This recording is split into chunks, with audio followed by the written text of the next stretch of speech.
बच्चों, हमारी प्रकृति ही हमें काफ़ी कुछ सिखाती है। अगर इस नेचर को हम ध्यान से देखें तो हम यह पाएंगे कि कुछ चीज़ें ऐसी हैं जो ख़ास तरह का पैटर्न फॉलो करती है। अगर हम सनफ्लावर्स की पत्तियों को ध्यान से देखेंगे तो यह पाएंगे कि एक पैटर्न फॉलो हो रहा है। अगर आप भुट्टे के दाने को ध्यान से देखेंगे तो पाएंगे किस तरह से ये आपस में पिरोए हुए हैं। यह तो रही नेचर की बात कि नेचर की कई सारी चीज़ों में पैटर्न देखने को मिलता है बच्चों, लेकिन हमारी डेली लाइफ में भी कई सारी चीज़ें पैटर्न को फॉलो करती है। आइए इसको आप एक उदाहरण से समझिए। यह सीढ़ी देखिए, यहाँ पर ऊपर जाते जाते किस तरह छोटी होती जा रही है। अगर आप इसके डंडे को देखोगे तो सबसे नीचे वाला सबसे बड़ा है और सबसे ऊपर वाला सबसे छोटा। यहाँ पर अगर मैं मान लूँ कि सबसे बड़ा वाला 40 सेंटीमीटर का है और उससे ऊपर वाला डंडा 38 सेंटीमीटर का और उससे ऊपर वाला डंडा 36 सेंटीमीटर का है। इस तरह से हम ये देख रहे हैं कि इस तरह 2 सेंटीमीटर कम होते जा रहा है। यहाँ पर भी डंडे की लंबाई में पैटर्न फॉलो हो रहा है। इस तरह की कई सारी सिचुएशन आती है हमारी लाइफ में जिसमें हम देखते हैं कि एक खास पैटर्न को फॉलो। अब इन नंबर्स को आप ध्यान से देखिए। यहाँ पर आपके लिए मैंने कुछ सीरीज ऑफ नंबर्स लिए हैं। सबसे पहले आप इस बात पर ध्यान दीजिए कि यहाँ पर जितने भी नंबर्स दिख रहे हैं इनको हम क्या कहते हैं? पद कहते हैं। ये एक पद है, ये भी एक पद है, ये भी एक पद है। तो जितने भी नंबर्स हैं हर एक नंबर अपने आप में एक पद है। अगर मैं आपको बोलूं क्या आप इन सीरीज में से नंबर्स को देख करके अगला नंबर्स क्या होगा बता सकते हैं? अगर हाँ तो किस तरह से बताएंगे? क्या कोई मेथड है, कोई रूल है या कोई और तरीका होता है इसमें? आइए पता लगाते हैं। यहां पर देखिए बच्चों, कितना एक के बाद कितना आया 3। तो एक में कितना जोड़ा हमने? 2 जोड़ा तो 3 हो गया। फिर 3 में जब 2 जोड़ते हैं तो ये कितना हो जाता है? 5 हो जाता है। 5 में फिर जब 2 जोड़ते हैं तो ये 7 हो जाता है। इसका मतलब है कि हम 7 में फिर से 2 जोड़ेंगे तो ये कितना हो जाएगा? तो यहाँ पर 9 हो जाएगा। आइए इस सीरीज को देखते हैं। तो यहाँ पर कितना है? 27। 27 के बाद है 32। तो 27 में 37 में से उसके बाद आया 32। 37 में से कितना घटाएं कि 32 हो जाएगा? तो 5 घटाया तो 32 हो गया। फिर 32 में से 5 घटाएंगे तो 27। 27 में से 5 घटाया तो 22। 22 में से फिर 5 घटाएंगे तो क्या हो जाएगा बच्चों? 17 हो जाएगा। इसी तरीके से आप इस सीरीज को देखिए। -8 के बाद -16। तो -8 में हमने क्या किया? -8 को जोड़ेंगे तो -16 हो जाएगा। इस -16 में फिर -8 जोड़ेंगे तो -24 हो जाएगा। और -24 में जब -8 को जोड़ेंगे तो -32 हो जाएगा। इसी तरीके से जब हम -32 में -8 जोड़ेंगे तो ये कितना हो जाएगा बच्चों? -40 हो जाएगा। इस सीरीज को हम कहते हैं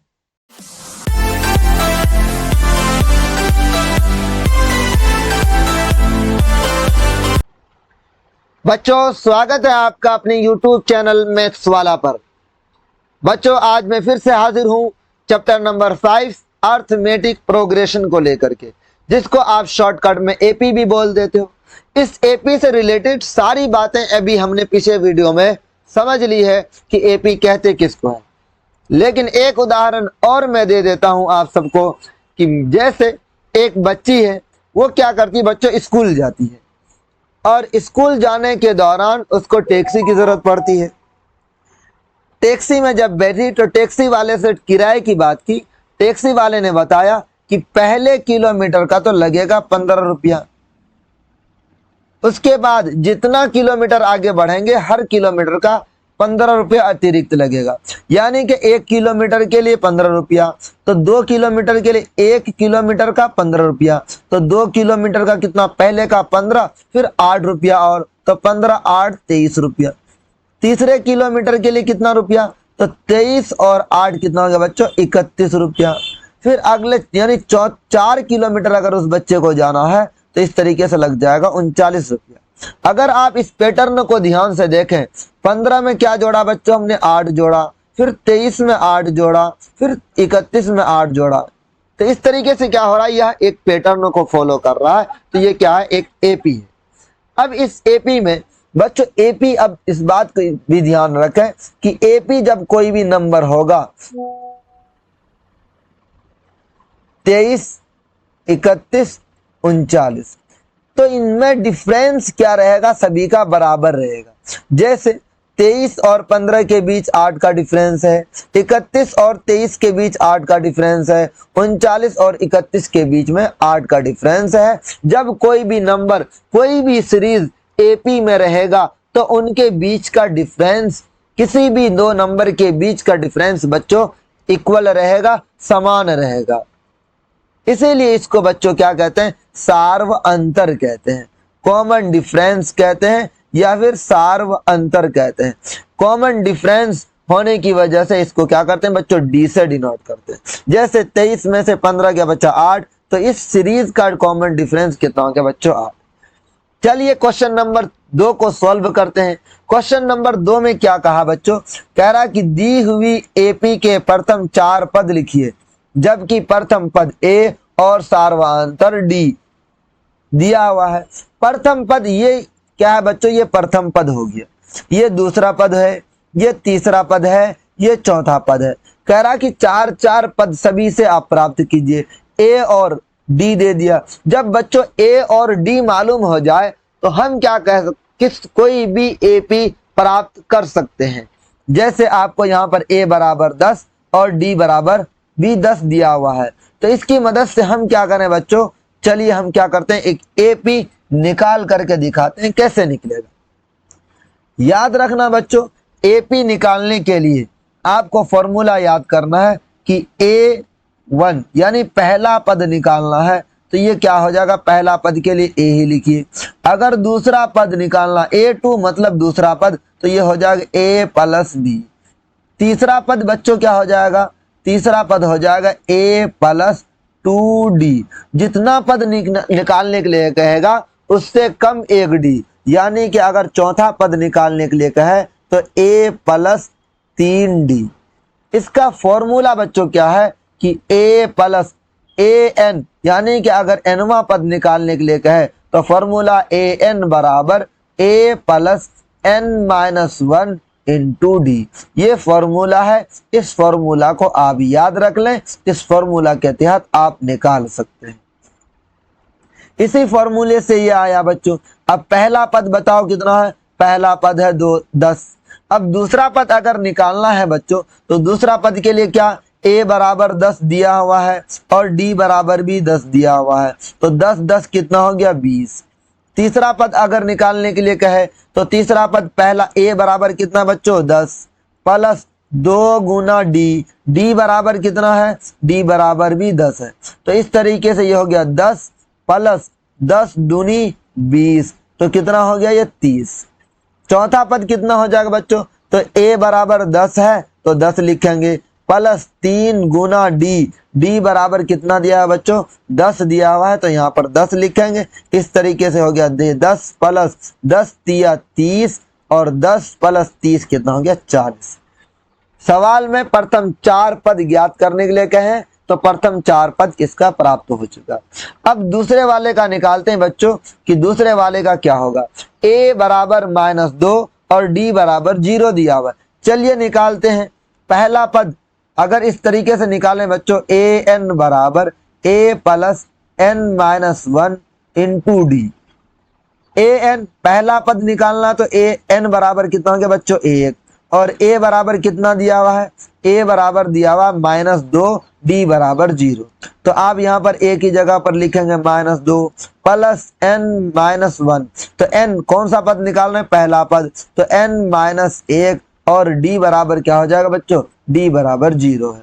इस तरीके से -2 और ये प्लस 1 -1 0, तो इस तरीके से ये 0 हो गया बराबर -2। तो पहला पद तो बच्चों ऑलरेडी दिया हुआ है -2। मैंने एक तरीका बताया असल निकालना कैसे होता है। चलिए अगर दूसरा पद निकालना है तो दूसरे पद के लिए क्या करेंगे, ए एन की जगह पर लग दिया हमने 2। अब ए प्लस n माइनस 1 यानी कि दूसरा पद निकालना है तो 2 माइनस 1 और डी। ए बराबर -2 प्लस डी 2 माइनस 1 तो कितना हो जाएगा बच्चों 1 और गुना डी बराबर कितना 0 तो ये हो गया 0। तो दूसरा पद हो गया बच्चों -2 प्लस 1 गुना 0 तो 0, ये हो जाएगा दूसरा पद हो जाएगा -2। तीसरा पद क्या होगा बच्चों, तीसरा पद भी -2 ही होगा, चौथा पद भी -2 होगा क्योंकि डी जो है वो बच्चों 0 है। क्योंकि सार्व अंतर, जब दो नंबर के बीच में कोई अंतर ही नहीं है तो वो क्या होगा, ए जितने भी पद होंगे उस एपी में सब के सब समान होंगे। देखिए तीसरा पद अगर मैं निकालूं ए एन बराबर, तीसरा पद के लिए मैंने बताया था बच्चों शॉर्टकट में ए प्लस 2d कर दीजिए। तो ए बराबर कितना -2 प्लस 2 गुना 0 तो इस तरीके से कितना हो गया -2 प्लस 0 बराबर -2। तीसरा पद भी है। चौथा पद कितना होगा, चौथे पद के लिए लिखेंगे ए प्लस 3d। तो ए कितना है बच्चों -2 गुना 3 गुना 0 तो बराबर -2 प्लस 0 बराबर हो गया -2। तो पहला दूसरा तीसरा चौथा तीनों पद ही क्या होगा बच्चों -2 होगा। क्यों होगा -2, क्योंकि यहाँ पर सार व अंतर 0 है। चलिए एक नंबर और मैं निकाल करके दिखा देता हूं, ये चौथा नंबर, बाकी आप टोटल बना लेंगे। चौथा नंबर में a बराबर -1 d बराबर 1/2 है। a बराबर -1 और d बराबर है 1/2। बच्चों पहला पद a ही पहला पद होता है तो पहला पद तो दिया हुआ है, उसको निकालने की जरूरत नहीं है। दूसरा पद निकालेंगे तो दूसरा पद के लिए a2 बराबर a प्लस d होता है। तो a कितना है बच्चों -1 प्लस d कितना 1/2। ये भिन्न का जोड़ हो गया। अब इसको जोड़ेंगे तो बच्चों हो जाएगा -1 प्लस 1/2। इस तरीके से ये इसके साथ चला जाएगा -2 प्लस 1/2, ये हो गया हमारा -1/2। ये दूसरा पद हो गया। तीसरा पद निकालेंगे बच्चों तो तीसरा पद के लिए a प्लस क्या लिखेंगे 2d। a कितना है -1 प्लस 2 गुना d बराबर है 1/2। ये 2 से 2 कैंसिल तो -1 प्लस 1 बराबर हो गया 0। चौथे पद के लिए बराबर बच्चों हो जाएगा a प्लस 3d। तो हो जाएगा बच्चों a बराबर कितना -1 प्लस 3 गुना 1/2। ये हो जाएगा बच्चों -1 प्लस 3/2। ये गुना करेंगे -2, ये हो जाएगा -2 प्लस 3/2। इस तरीके से ये घट करके हो गया 1/2। इस तरीके से दूसरा नंबर क्वेश्चन का बच्चों मैंने 3 क्वेश्चन 1, 3 और 4 नंबर 1, 2 और 4 नंबर बना दिया। 3 और 5 नंबर आप बना लें। इससे आगे के क्वेश्चन इससे आगे की वीडियो में बताऊंगा। तो अभी तक चैनल को अगर आपने सब्सक्राइब नहीं किया प्लीज चैनल को सब्सक्राइब कर लें और बेल आइकन को जरूर दबाएं ताकि अगला वीडियो जो आएगा उसका नोटिफिकेशन आपको मिल जाएगा।